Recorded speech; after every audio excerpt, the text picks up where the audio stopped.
Life doesn't reward people who are held hostage by their own emotions. If you want to rise, you have to learn to kill the weak feelings that chain you to mediocrity. Fear, doubt, self-pity. They will whisper in your ear every day, telling you you're not enough, that it's safer to stay small. But you weren't born to be small. You were born to stand tall, to fight for the life you dream of, to take control when everything inside you wants to give up. Killing your weak feelings isn't about becoming cold. It's about becoming unstoppable. It's about silencing the voices that hold you back, letting the fire inside you roar louder, because the world doesn't wait for your emotions to catch up. It moves, and you either move with it or get left behind. Today, I want to show you how to take those weak feelings, crush them, and step into the strongest version of yourself the world has ever seen. Mastering your mind before your mind masters you is the single most powerful shift you can make in life. Everything you are experiencing right now, every success, every failure, every limit, every breakthrough, it all started as a thought. Your mind is the battlefield where victories are won or lost long before the world ever sees the result. And here's the truth no one wants to admit. If you don't take control of your thoughts, they will take control of you. They will shape you, chain you, and dictate the story you live. That's why killing weak feelings begins here. You have to become the commander of your own mental state, because if your mind is weak, your life will follow the same pattern. Your mind is designed to protect you, but sometimes that protection becomes your cage. Fear, doubt, and hesitation are all signals from your brain saying, stay safe, don't take risks, don't step outside what you know. But safe doesn't create greatness. Safe doesn't build empires. Safe doesn't let you become the person you were meant to be. When you let those weak feelings dominate, you stop living and start existing. You stop creating and start conforming. You lose your power piece by piece until one day you look in the mirror and realize you're just surviving instead of thriving. Mastering your mind starts with awareness. You have to become brutally honest with yourself about the thoughts that are shaping your life. Pay attention to the moments when fear rises, when self-pity whispers, when doubt tries to convince you to quit. Those are the critical crossroads where weak feelings either take over or you stand up and fight back. The problem is, most people don't fight. They accept every thought as truth. They think because they feel it, it must be real. But your feelings are not always facts. Your emotions can lie. Your mind can create limits that don't actually exist. To master your mind, you must challenge every thought that tries to shrink you. Ask yourself, is this helping me become who I want to be? Or is it holding me back? If it's holding you back, it doesn't deserve a place in your life. Discipline is the weapon you use to kill weak feelings. Discipline is what allows you to show up when you don't feel like it. It's what makes you move when fear tells you to freeze. It's the muscle that turns mental strength into a lifestyle. Mastering your mind isn't about never having weak feelings. It's about refusing to let them control the steering wheel of your life. You will still feel fear, you will still feel doubt, but those feelings won't get to decide your future. You will. Visualization is another tool to strengthen your mind. Your brain doesn't always know the difference between imagination and reality. When you see yourself winning in your mind, you create a blueprint your body starts to follow. Every great achiever does this. Athletes see themselves breaking records. Actors see themselves winning awards. Leaders see themselves changing lives. When you fill your mind with images of strength, success, and purpose, you drown out the noise of weak feelings trying to pull you down. The environment you place your mind in also matters. If you surround yourself with negativity, constant complaints, and people who live in fear, your mind will absorb it like a sponge. Your brain is always listening, always learning.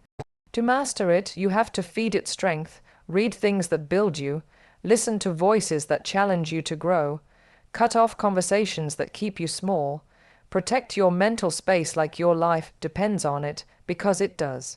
Most importantly, mastering your mind requires you to separate who you are from what you feel. Weak feelings don't define you. They are passing storms, not permanent realities. You are not your fear. You are not your doubt. You are not your moments of hesitation. You are the person who chooses what to do despite them. Strength is not the absence of weak feelings. It's the ability to stand firm while they try to knock you down. Every time you choose action over emotion, you're killing a piece of weakness inside you and feeding the warrior within. Your mind is the most powerful tool you will ever own, but it can also be the most dangerous enemy if left unchecked. The difference between the two lies in who is in control. Will you let fear, doubt, and self-pity run your life, or will you rise up, take the wheel, and drive your destiny with purpose? Master your mind before it masters you, and you will discover that there is no weak feeling strong enough to stop a focused, disciplined, and determined heart. Once you conquer your thoughts, you have already conquered the world. Turning fear into fuel instead of a prison is one of the most life-changing skills you can develop. Fear is a natural part of being human. It's not your enemy, it's a signal. It tells you that you're stepping into something unknown, something bigger than where you are right now. But here's the problem. Most people take that signal and build walls around themselves with it. They let fear become a prison that locks them away from their own potential. The truth is, fear is not meant to keep you trapped. It's meant to wake you up. When you learn to convert that energy, to take that pulse of fear and turn it into fire, you unlock a version of yourself that is unstoppable. Fear at its core is energy. It's your body releasing adrenaline, preparing you for action. It's the same energy that can make you run, fight, or protect yourself. That means fear itself isn't the problem. The problem is what you choose to do with it. You can either freeze and let it control you, or you can redirect it and let it propel you forward. The people who win in life don't live without fear. They simply refuse to bow to it. They use it as a signal that they are on the right path, because anything worth having will always come with a little fear attached. Think about every major breakthrough you've ever had. Behind each one was a moment where fear was present. The first time you tried something new, the first time you stepped out of your comfort zone, the first time you risked failure. Fear was there, and yet when you pushed through, that fear transformed into confidence. That's the alchemy of growth.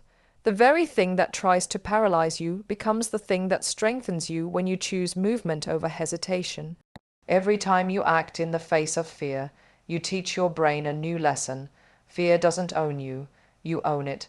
To turn fear into fuel, you first have to change your perspective about it.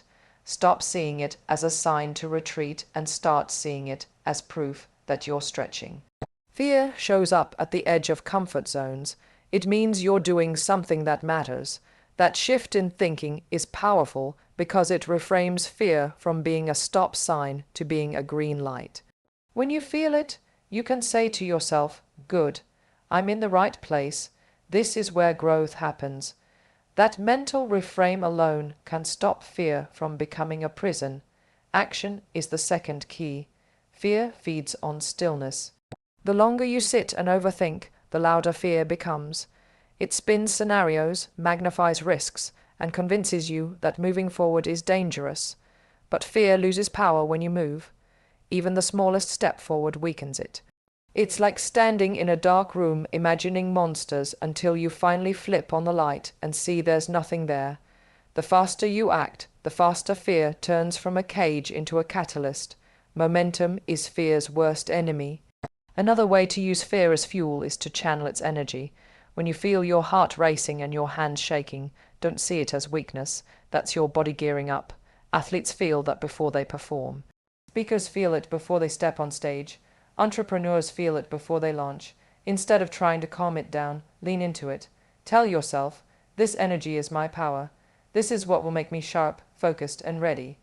When you see fear as a tool instead of a threat, you stop fighting it and start riding it like a wave. It's also critical to separate fear of failure from the reality of failure. Most fear isn't about what's happening now. It's about what could happen. It's a story your mind creates. But here's the secret. Those stories are rarely accurate. The failure you imagine is always bigger than the one you would actually experience. And even if you fail, fear is still fuel because failure teaches you more than comfort ever will. The very thing you were afraid of becomes the stepping stone to your next level. Your environment plays a role too. Surround yourself with people who act despite fear. Courage is contagious. When you see others leaning into fear and winning, It reinforces the belief that you can do the same. On the flip side, if you only listen to voices that encourage hiding, fear grows into a permanent prison. Protect your mental space and align yourself with energy that pushes you forward. Ultimately, turning fear into fuel is about making a decision every single time it shows up. You can either let it chain you or let it challenge you. You can let it shrink you or let it stretch you. Fear will never fully disappear, but neither will your power to choose how to respond. The more you choose to use it as energy for action, the more fearless you become, not because fear is gone, but because it no longer controls you. When you turn fear into fuel, you turn life into a playground instead of a prison. You stop running from the unknown and start running toward it, knowing that on the other side of that fear is the strongest, boldest version of you waiting to be unleashed. Detaching from emotional triggers that weaken you is one of the most liberating skills you can ever master. Emotional triggers are like hidden buttons in your mind. Someone presses one, and suddenly you lose control. Maybe it's a criticism that reminds you of a past wound, a rejection that echoes an old insecurity, or a situation that stirs up fear and doubt. Whatever form it takes, triggers pull you out of your power and into reaction mode. They make you operate from hurt instead of strength, from weakness instead of wisdom. If you want to kill weak feelings, you have to learn to step back, to detach from the chaos inside you, and take control of your responses instead of letting emotions dictate them. When you react instantly to a trigger, it's like handing over the keys of your life to someone else. You give them the power to shape your mood, your choices, even your future. The truth is, no one can control you unless you let them. Emotional triggers survive because you've tied too much of your identity and worth to external situations.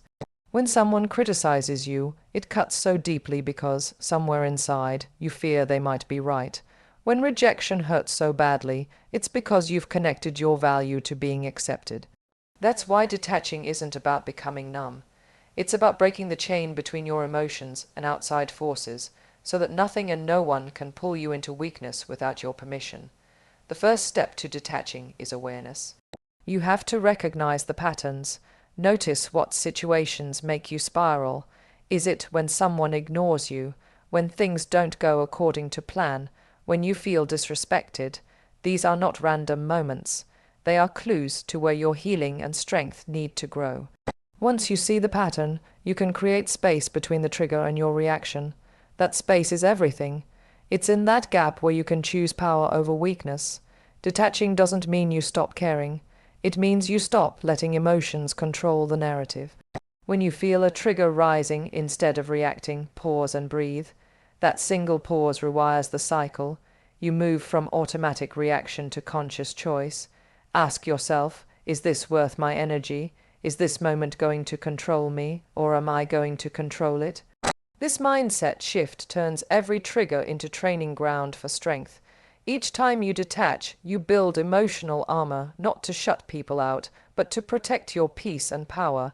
Another key part of detachment is understanding that your feelings are not commands. You might feel hurt, angry, or rejected, but that doesn't mean you have to act on it. Emotions are like waves. They rise, peak, and fade. When you learn to ride them instead of being swallowed by them, you stop being a prisoner to weak feelings. You start living from a place of stability instead of reaction. The strongest people in the world aren't those who never feel. They are the ones who can feel everything and still choose their response wisely. Boundaries are also essential in this process. Some triggers exist because you keep allowing access to people or environments that feed them. Detaching sometimes means creating distance, not out of hate, but out of self-respect. Protecting your mental and emotional space doesn't make you cold. It makes you wise. You have to decide whose voice gets to influence you and what situations are worth your emotional energy. Weak feelings thrive in chaos. Strength thrives in clarity and boundaries. A powerful way to reinforce detachment is by anchoring your identity in something deeper than circumstances or opinions. When you know your worth, no criticism can cut it down.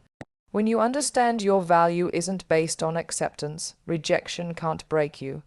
The stronger your foundation, the less any trigger can shake you. It's like a tree with deep roots. Storms may bend it, but they can't uproot it.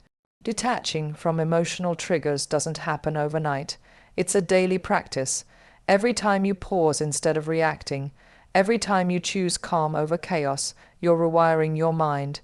You're teaching yourself that weak feelings don't get to rule your life. Over time, situations that once sent you spiraling won't move you the same way.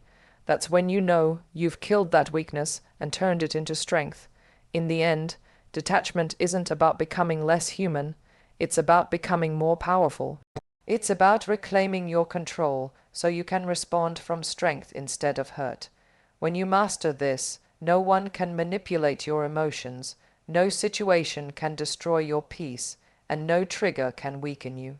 You rise above the chaos and live with clarity, calm, and unshakable inner power. That's how you kill weak feelings before they ever get the chance to kill your potential. Building discipline stronger than your feelings is the ultimate weapon against weak emotions.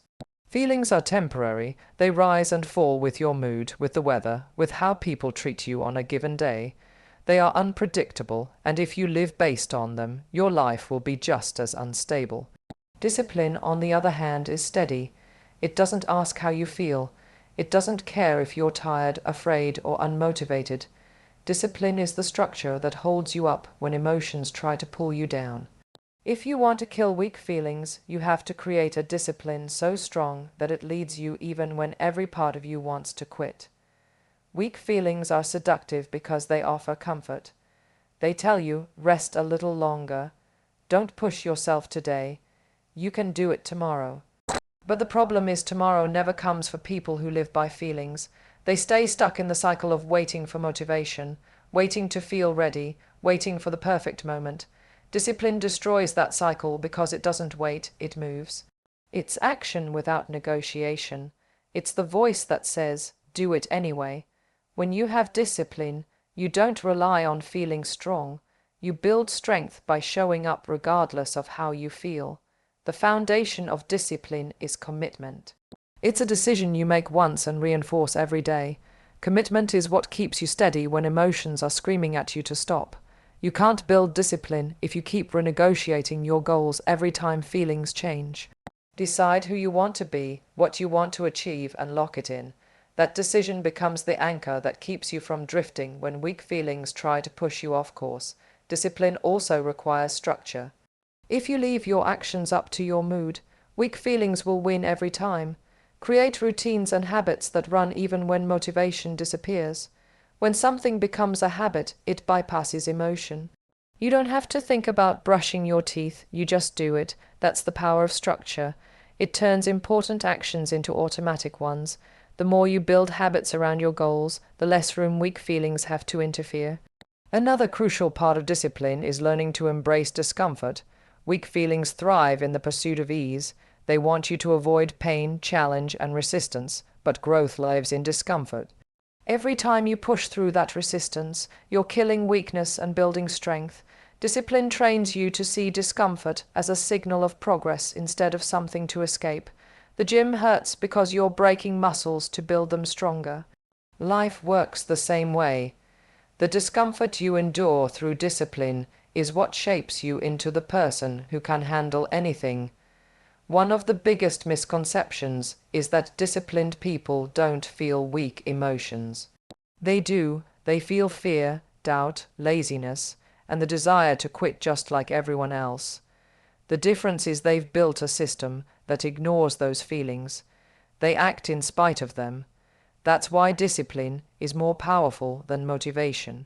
Motivation is emotional, discipline is intentional. Motivation gets you started, discipline keeps you going when motivation disappears.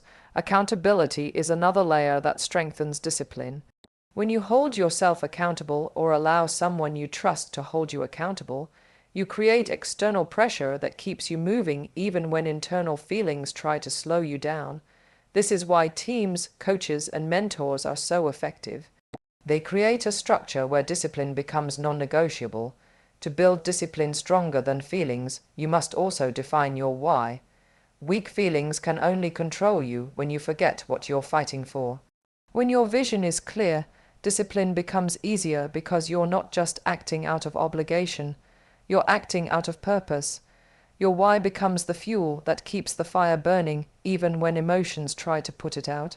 Every time you feel like quitting, remind yourself of the bigger picture.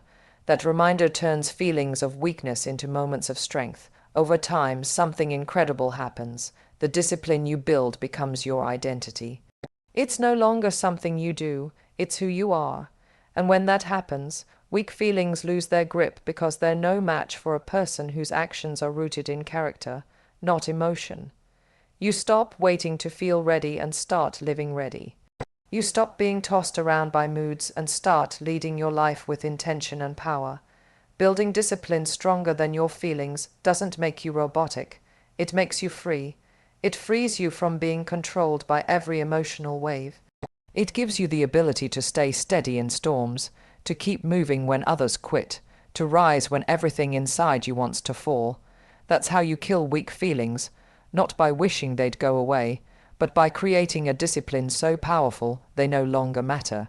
When discipline becomes your foundation, there is no emotion, no fear, no doubt strong enough to shake the life you are building. Surrounding yourself with strength instead of sympathy is one of the most important choices you will ever make if you want to kill weak feelings. The people you allow into your space are either feeding your power or feeding your excuses. Sympathy feels comforting in the moment because it validates your pain, but too much of it can keep you stuck in weakness. Strength, on the other hand, doesn't always feel good immediately, but it pushes you to rise above your emotions and step into a higher version of yourself. The energy around you shapes the energy inside you, and if you are serious about destroying weak feelings, you have to carefully choose the voices you let influence you. When you surround yourself with people who only offer sympathy, they often mean well. They see your struggle and want to make you feel better, so they soothe you. They tell you it's okay to stay where you are. They give you permission to quit. But what they don't realize is that in trying to protect you from pain, they are protecting you from growth. Weak feelings thrive in environments of comfort and validation. They love being justified. They love when someone tells you, you've been through enough, you don't have to push anymore. That's why you can't afford to live in circles that only offer sympathy without strength. Strength doesn't coddle you, it challenges you. The right people won't let you stay small. They will empathize with your pain but still hold you accountable to rise above it. They'll look you in the eye and say, I know it hurts, but you are stronger than this. Those words may sting in the moment because they call you out of weakness, but they are the words that save you. Surrounding yourself with strength means choosing people who push you out of your comfort zone, who see beyond your current feelings and demand the version of you that lives on the other side of fear and doubt. The energy of strength is contagious. When you see someone refusing to bow to their weak feelings, it ignites something in you. It shows you what's possible. That's why environments of discipline, focus, and courage produce more of the same. On the flip side, environments filled with complaints, excuses, and self-pity breed more weakness. You are absorbing the mindset of everyone around you, whether you realize it or not. If you spend most of your time with people who give in to their emotions, you will unconsciously do the same. If you spend time with those who master their emotions, you will start to mirror that strength. Creating a circle of strength also means being willing to let go of relationships that keep you tied to your weak feelings. This is one of the hardest parts because some of those relationships are comfortable, familiar, or long-standing. But if they are feeding the version of you that you are trying to kill, they can't stay in the same capacity. You don't have to hate them or cut them off completely, but you do have to limit their influence. Protecting your mental and emotional environment is not selfish, it's survival. Another powerful aspect of surrounding yourself with strength is seeking out mentors and examples who live the life you aspire to. These don't always have to be people you know personally. Books, speeches, and stories of people who overcame weakness to become unstoppable can feed your mind with the right energy. When you fill your space with voices of resilience, perseverance, and power, you make it harder for weak feelings to take root. Strength-based environments also teach you balance. True strength isn't about never feeling emotions. It's about not letting them control you. When you're around people who embody that, you learn how to process pain without becoming it, how to feel fear without bowing to it, how to experience doubt without letting it drive you. That is the kind of strength you want to absorb, the kind that acknowledges emotions but refuses to be enslaved by them. Surrounding yourself with strength doesn't mean rejecting compassion. It means choosing the kind of compassion that heals and elevates instead of the kind that keeps you stuck. The strongest people will sit with you in your pain, but won't let you live there. They'll remind you of your power until you believe it yourself. They will love you enough to challenge you, and that kind of love is rare but life-changing.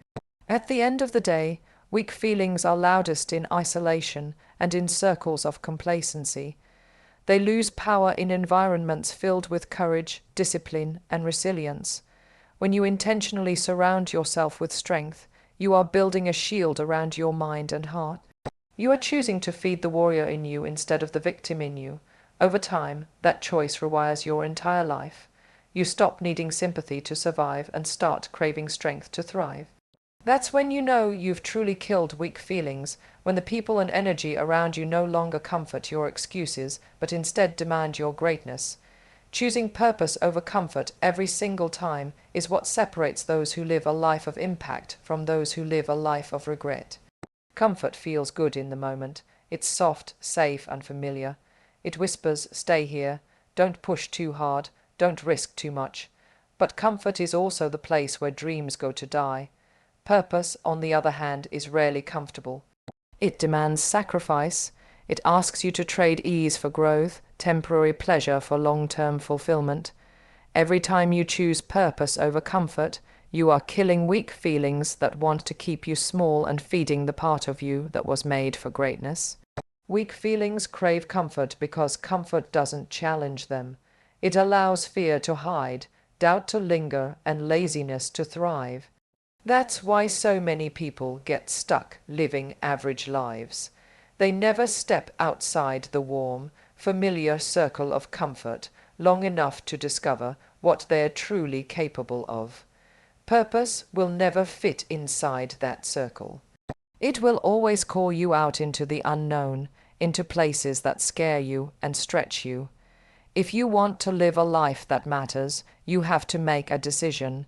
Will you serve your feelings or your purpose? You can't serve both. Choosing purpose over comfort starts with clarity. You have to know what your purpose is. It doesn't have to be some grand world-changing mission at first. Purpose can start with simply becoming the best version of yourself, building something meaningful, or using your gifts to serve others. Once you define that, it becomes your North Star. When weak feelings try to pull you back into comfort, your purpose becomes the voice that says, "Keep going. There's more for you than this." That clarity keeps you moving even when everything inside you wants to stop. The path of purpose is not easy, and that's why it kills weak feelings so effectively. Every step you take toward it requires you to push past fear, doubt, and excuses. It forces you to confront the part of you that wants to quit and prove to yourself that you are stronger. Comfort never gives you that gift. It keeps you safe, but it also keeps you the same. Purpose transforms you because it demands more than you think you have, and, in the process, shows you that you are capable of more than you ever imagined. Sacrifice is a natural part of this journey. When you choose purpose, you will have to give up certain comforts, late mornings, endless distractions, easy excuses, and sometimes even relationships that don't align with where you're going. Weak feelings will scream at you during this process. They'll tell you you're missing out, that you deserve to relax, that it's too hard. But every time you ignore those voices and choose the harder path, you are building a version of yourself that weak feelings can't control anymore. Discipline becomes your ally, and every sacrifice becomes proof of your commitment to something bigger than yourself. Another reason purpose beats comfort is because purpose creates lasting fulfillment, while comfort only gives temporary relief. That momentary ease of staying in bed, skipping the hard work, or avoiding the risk always fades. What's left is regret. Purpose might feel painful in the moment, but the satisfaction it brings lasts. It's the pride of knowing you didn't give in to weak feelings, that you chose growth over ease, and that you're building a life that truly matters. That fulfillment becomes addictive in the best way. It makes you crave purpose more than comfort, because you've tasted what living intentionally really feels like. Surrounding yourself with purpose-driven people also strengthens this mindset. When you're around people who consistently choose purpose over comfort, it becomes the standard. You learn to see discomfort as a sign of progress, not punishment. You learn to celebrate sacrifice because you understand it's the price of greatness. That environment helps you rewire your brain to stop running from hard things and start running toward them. Ultimately, every moment of your life presents you with a choice: stay comfortable or step into purpose. One leads to a temporary feeling, the other leads to a legacy. One keeps you safe, the other makes you strong. Weak feelings will always pull you toward the easier road, but the stronger part of you knows that the road less traveled is where your true power lies. Each time you choose purpose, you are casting a vote for the person you want to become.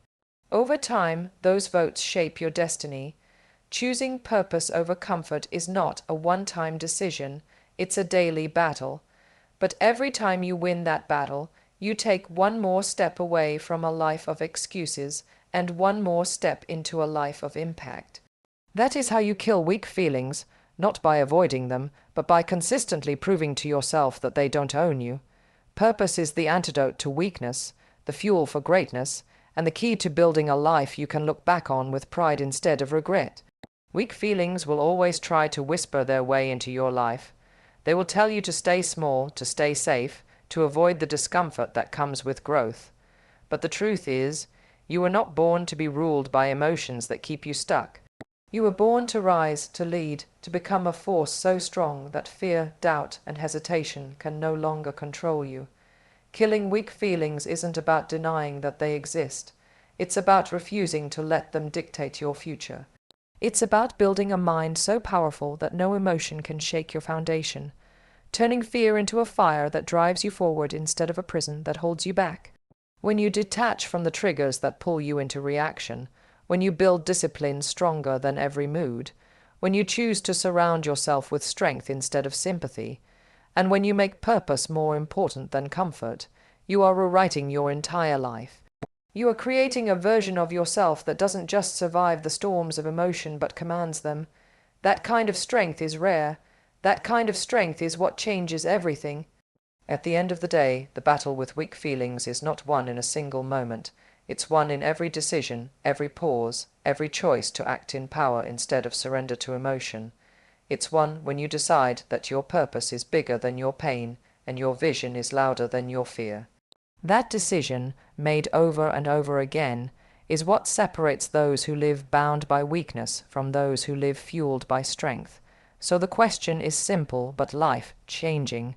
Who will you allow to lead, your fleeting feelings or your unstoppable purpose? If you are willing to kill the weak emotions that chain you, if you are willing to fight for the strongest version of yourself, then nothing can stand in your way.